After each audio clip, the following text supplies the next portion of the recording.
Hi, I'm Kieran. I'm going to do a demonstration for you to show you how to remove an in-ground bollard.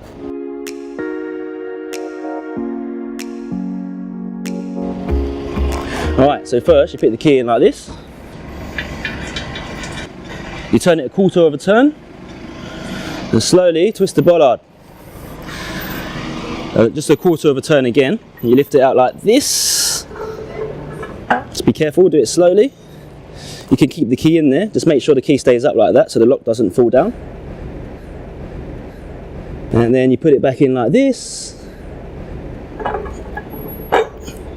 Very slowly, carefully, twist it back to its original position. And you can sort of sometimes feel it lock in.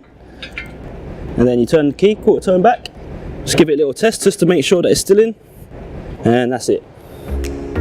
Great.